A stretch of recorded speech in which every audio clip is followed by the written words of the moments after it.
नमस्कार, हमारे चैनल आपका खबरी लाल पर आपका स्वागत है। झारखंड में जयराम महतो के आकस्मिक और जबरदस्त उभार ने जिस पार्टी को सबसे ज्यादा नुकसान पहुंचाया और जिसके अस्तित्व पर ही संकट पैदा कर दिया, वो है सुदेश महतो की आजसू पार्टी। झारखंड विधानसभा चुनाव समाप्त हुए एक लंबा अरसा बीत गया। 23 नवंबर को चुनाव परिणाम आने के बाद से आजसू पार्टी के सुप्रीमो सुदेश महतो आजकल दिखाई नहीं पड़ रहे हैं। आखिर बात क्या है? नहीं उनकी कुछ खास गतिविधि ही नजर आ रही है। सुदेश महतो की ये खामोशी किस ओर संकेत कर रही है? झारखंड की राजनीति में हर वक्त सक्रिय रहने वाले सुदेश आजकल कहां हैं? क्या कारण है कि वे झारखंड की राजनीतिक परिदृश्य से बिल्कुल गायब हो गए हैं? आखिर सुदेश महतो किस चिंतन मंथन में लगे हुए हैं, या राजनीति से संन्यास लेने की सोच रहे हैं, या कोई नई सियासी चाल चलने के फिराक में हैं? झारखंड में आजसू का सितारा लगभग डूब चुका है। क्या सुदेश डूबते के लिए तिनका का सहारा ढूंढ रहे हैं? क्या जयराम महतो ने उनको इतना नुकसान पहुंचा दिया कि उन्हें अपना भविष्य अंधकार में नजर आ रहा है? आज इन्हीं बातों का सटीक विश्लेषण दर्शकों के लिए हम कर रहे हैं। आजसू की गिरती साख का साफ नमूना यह है कि 2019 में 18 सीटों से कम पर न लड़ने की जिद करके बीजेपी गठबंधन से अलग होकर चुनाव लड़ने वाली आजसू 2024 में 10 सीटों पर चुनाव लड़ने को तैयार हो गई। और इसमें भी क्या हाल हुआ, ये तो आपके सामने है। हाल ही में हुए विधानसभा चुनाव में आजसू गठबंधन में शामिल होकर मात्र 10 सीटों पर चुनाव लड़ने के लिए तैयार हो गई थी। आजसू ने सिल्ली, गोमिया, लोहरदगा, डुमरी, मांडू, रामगढ़, जुगलसलाई, ईचागढ़, पाकुड़ के अलावा मनोहरपुर से चुनाव मैदान में उतरी थी, मगर सिर्फ और सिर्फ एक सीट मांडू से निर्मल महतो उर्फ तिवारी महतो महज 231 वोटों से ही जीत पाए, जो झारखंड में सबसे कम अंतर से जीतने वाली सीट थी। आजसू को सबसे बड़ा झटका सिल्ली में लगा, जहां से आजसू सुप्रीमो सुदेश महतो को करारी हार का सामना करना पड़ा। यहां पर जीत हासिल हुई जेएमएम के अमित महतो को, और सुदेश की हार का प्रमुख फैक्टर जयराम महतो की जेएलकेएम के देवेंद्र नाथ महतो रहे, जिन्होंने सुदेश महतो के खाते से बड़े वोटों की सेंधमारी कर ली। डुमरी की तो बात ही कुछ और थी। आजसू की यशोदा देवी तो पहले से ही मुख्य मुकाबले में नहीं थी, वह भी तीसरे स्थान पर रही। जीत झारखंड के नए सितारे टाइगर जयराम महतो को मिली। जेएमएम दूसरे स्थान पर रही। गोमिया में भी यही हाल रहा। यहां से जेएलकेएम की पूजा महतो हालांकि चुनाव नहीं जीत पाई, मगर लंबोदर महतो को तीसरे स्थान पर ढकेल दिया। रामगढ़ में भी करारी हार मिली। 10 में से 9 सीटों पर आजसू चुनाव हार गई और कई सीटों पर तो तीसरे स्थान पर खिसक गई। सत्ता में कई बार भागीदार रही झारखंड की 25 साल पुरानी पार्टी के लिए ये बहुत ही शर्मनाक हार थी। चुनाव से महज 4 महीने पहले चुनाव आयोग से मान्यता पाने वाली 4 महीने पुरानी पार्टी जेएलकेएम ने 25 साल पुरानी पार्टी आजसू को जबरदस्त नुकसान पहुंचाया और झारखंड की राजनीति के मुख्य धारा से हाशिए पर धकेल दिया। क्या कारण रहा कि आजसू के सामने अब अस्तित्व बचाने का संकट खड़ा हो गया है? क्या कारण रहा कि झारखंड में महतो बिरादरी के निर्विवाद नेता सुदेश महतो झारखंड की राजनीति में अपनी प्रासंगिकता खो चुके हैं? खुद को झारखंड के गरीब गुरबों और गांव की पार्टी बताने वाली आजसू केवल कुर्मी महतो की पार्टी बनकर रह गई थी। यही उसकी मजबूती भी रही थी और यही आज उसकी कमजोरी भी बन गई है। कई चुनावों तक झारखंड में किसी पार्टी को स्पष्ट जनादेश नहीं मिलता रहा।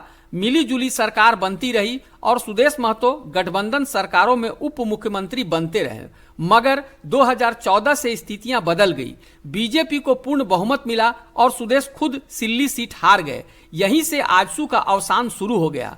2024 आते आते झारखंड की राजनीति में नाटकीय मोड़ आया। कुर्मी महतो बिरादरी के मजबूत नेता के तौर पर जयराम महतो का उभार हुआ। विधानसभा चुनाव में आजसू को करारी हार का सामना करना पड़ा। आजसू जब अपने शीर्ष काल पर थी, तब आजसू ने समावेशी पार्टी बनने का कोई विशेष प्रयास नहीं किया, केवल कुर्मी महतो की राजनीति करती रही। सुदेश महतो इस मुगालते में रहे कि महतो बिरादरी को मूर्ख बनाकर वो अपनी राजनीतिक रोटियां सेकते रहेंगे। झारखंड के 5 प्रमंडलों में सिर्फ 2 प्रमंडल, उत्तरी और दक्षिणी छोटा नागपुर प्रमंडल के कुछ खास क्षेत्र जहां कुर्मी महतो की आबादी ज्यादा है, को छोड़कर आजसू कहीं भी अपना प्रभाव जमाने में कामयाब नहीं हुई। आजसू ने जो थोड़ी बहुत कोशिश भी की, उसका भी परिणाम ढाक के 3 पात वाला रहा। 2019 में आजसू ने ताला मरांडी को संथाल परगना की बोरियो सीट से चुनाव लड़वाया था, मगर उनको केवल 8,955 वोट ही मिल पाया। उसी चुनाव में राजमहल सीट से मोहम्मद ताजुद्दीन 76,532 वोट लाने में कामयाब हुए। पाकुड़ से अकील अख्तर को प्रत्याशी बनाया गया, मगर वो 39,444 वोट लाकर तीसरे स्थान पर रहे थे। पूरे संथाल परगना, कोल्हान और पलामू, इन तीनों प्रमंडल में आजसू अपना जनाधार नहीं बना पाई। कोई प्रत्याशी अगर कुछ वोट लाने में कामयाब भी हुआ तो ये आजसू की नहीं बल्कि उसके निजी पहुंच और प्रयास का परिणाम था।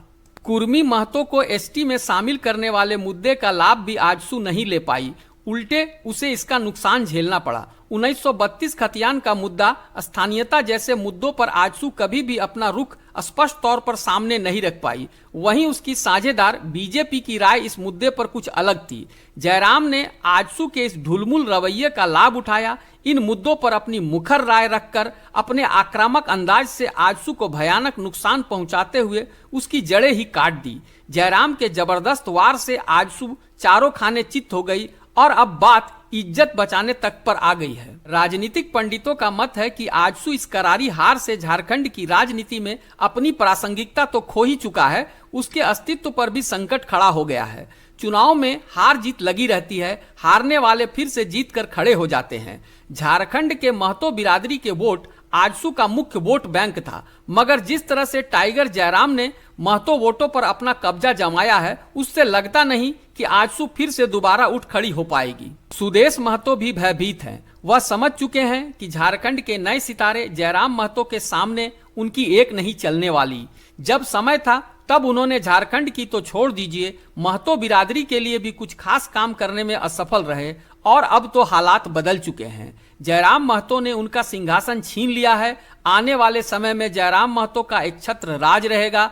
अगर जयराम भी समावेशी राजनीति की जगह केवल जातिगत राजनीति करते हैं तो जिस तरह से जयराम ने सुदेश महतो को साइड लाइन किया, कल कोई और आएगा और जयराम को भी साइड में ढकेल देगा। राजनीति बहुत क्रूर होती है, उगते सूरज को सभी सलाम करते हैं।